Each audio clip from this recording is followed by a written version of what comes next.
Hello guys, Chris here and welcome back to another video. This one, my friends, I'm gonna be testing the GeForce GTX 690, nice, in Forza Horizon 5. Now, this is a dual GPU from Nvidia. So it actually has two GPUs right there, you can sort of see, and it consumes 300 watts of power. But the problem is, games these days don't really utilize SLI because, well, SLI is dead. So Forza Horizon 5 is actually one of them.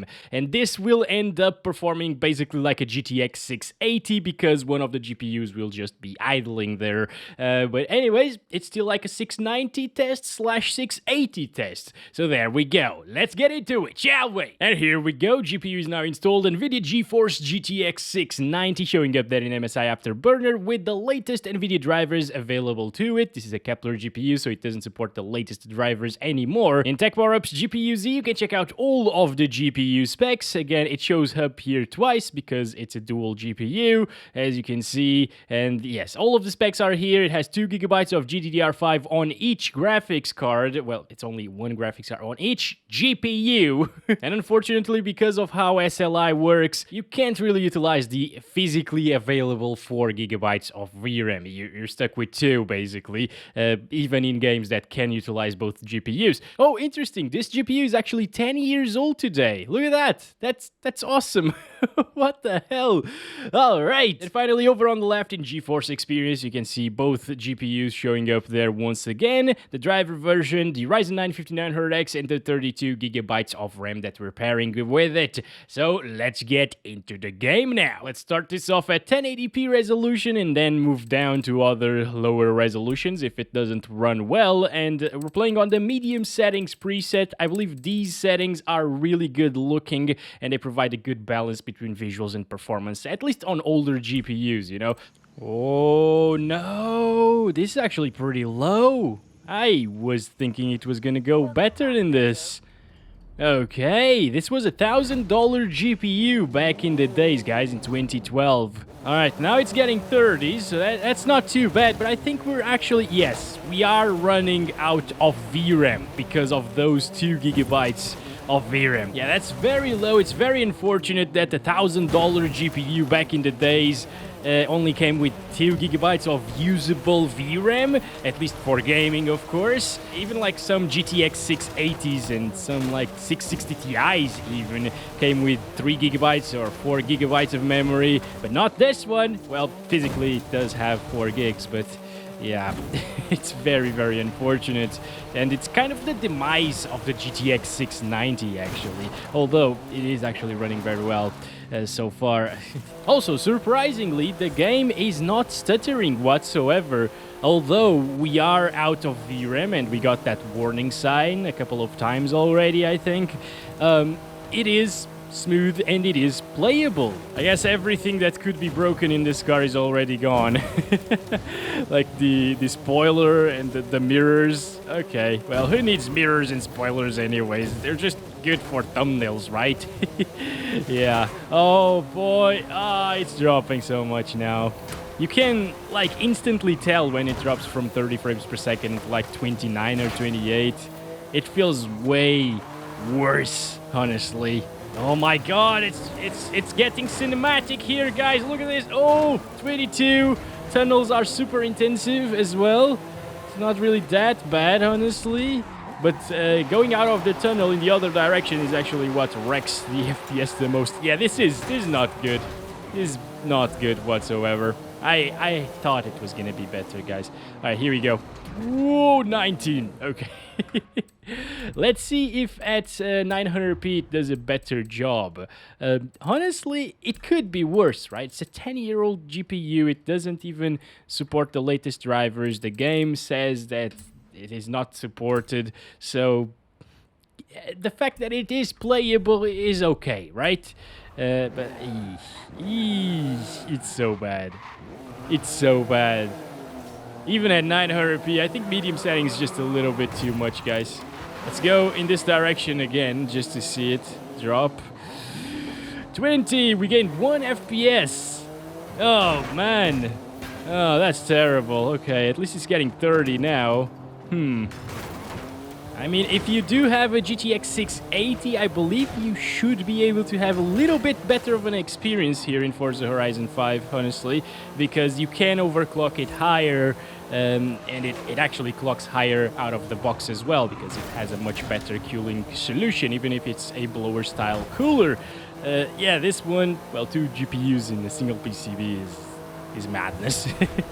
At least we're getting 69 degrees Celsius with a GTX 690. That is absolutely amazing. But hey, it's not really dropping into the 20s when looking at the entire city anymore, so that's an improvement there. All right, it could actually be playable.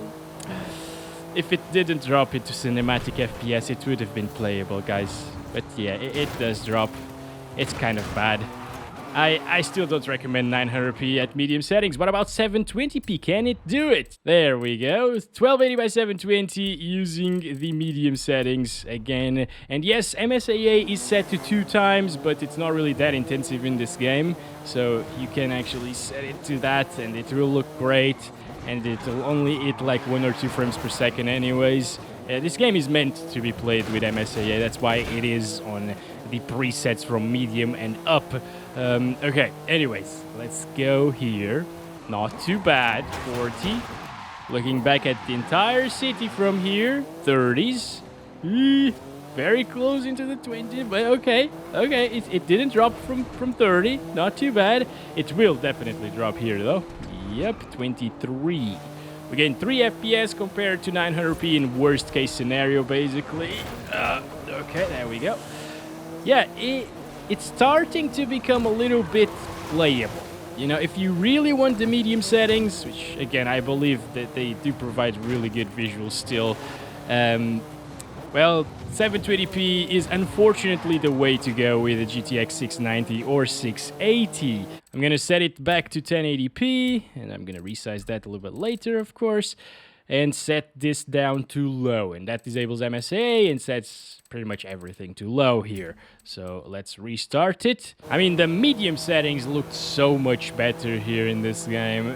Low still looks okay. You can still have a lot of fun like this, obviously, but medium is just a huge bump up in quality. And from medium to high again, and from high to ultra, it happens again. Only from ultra to extreme, it's just kind of meh. And I usually don't really recommend extreme settings unless you're running something like a 3080, for example, or 6800 XT. Oh, let's turn here. There we go. Thank you so much for the help there, buddy. Stadium area dropping slightly here into the mid 40s. Not bad still. Maybe this is the way to play this game, actually. 1080p still looks crispy. Yes, it doesn't look as good as medium, but, well, you just gotta deal with it, I guess. Let's go this way. There is a good path through here. Yeah. Here we go! Yeah, I kind of missed the road there. Just by a little bit. Look at that, almost touching 60 FPS. You know what would be great? 69 FPS on average. That would just be amazing. Look at this. Okay, dropping a lot here inside of the city, but it is not dropping from 30 FPS. Oh, finally, we got the low VRAM warning there.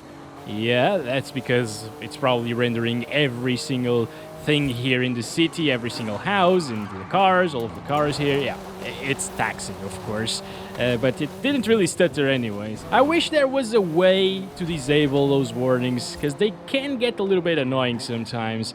Ooh, damn it. Into the cinematic frame rate once again. Okay. Well, it only happens when you're getting outside of tunnels during daytime, so I'll let it slide. All right. Here it is. I'm letting it slide. Yeah, that's not funny. Okay. Let's drop it down to 900p, still at the low settings preset. And let's see, can we get 30 plus even outside of tunnels, or getting out of tunnels? Because we are outside of tunnels and we are getting 30 plus, and we were still getting these at 1080p. Feels a little bit smoother, honestly, but this is not a game where you need like 60 FPS all of the time. Damn it. I think even 30 if it is a locked 30, it's gonna be enjoyable and very playable anyways, especially if you're running a controller or something. Yeah, not too bad, not too bad. Although, if you are running a controller and you have a GTX 690, I would probably recommend you to sell both things and get a faster GPU. Yeah, that's a good idea, isn't it? Oh, and you will also save a lot in the power bill, so win, win, win, I guess. Actually, you lose the controller, so it's not 3 wins. It's win, lose, win, I guess. But hey, you get a better GPU. You can get, for example, like 90 bucks for this GTX 690 and 40 bucks for the controller, and maybe then you can buy something like a 1060. That's gonna be a huge bump up in performance, especially in newer titles that can't use SLI. In games that use SLI like GTA 5, this actually performs really close to the GTX 1060, but again, the limitations of the VRAM are still there, and 25 FPS there. I guess it will always drop a lot outside of tunnels, guys, or getting out of tunnels, damn it. Yeah. So I think for the low settings, I would definitely utilize the 1080p resolution, but let's move down to 720p low, last settings of the video. And yeah, it's still around the same experience as we've seen so far, isn't it? 40s, 30s at times. Was it actually getting higher FPS previously? Maybe it's around the same. It's only a couple of FPS faster, I guess. Doesn't really make too much of a difference dropping resolution in this game, apparently. But now we can actually reach 60s. Look at that! Yeah, okay, well, there goes the mirrors. Actually, our mirrors were gone already. There goes his mirrors. Very nice FPS around here. There goes the spoiler. No more spoiler. That means that there won't be a thumbnail at 720p. Low settings, at least. Yes. And looking at the entire city, 40, 30, it still drops into the 30s even at 720p. So again, not a huge difference comparing to 1080p. At 1080p it dropped to what, like 33, 34, something like that. Now it's dropping to like 35, 37 maybe. Yeah, it's around the same thing, and it looks much crispier and much better at 1080p, so definitely go with that, unless you have a smaller monitor, of course. And getting out of a tunnel, 27. Okay, it feels a little bit better here, not gonna lie. Yeah, but again, it still drops from 30, and I think I would go with the 1080p resolution anyways. So yeah, Forza Horizon 5 is actually playable on a GTX 690/680. Hope you guys enjoyed this video. Don't forget to like and subscribe if you haven't already. And I'll be back very soon tomorrow with a banger. So keep tuned in for that. And as always, I love you all. Bye-bye.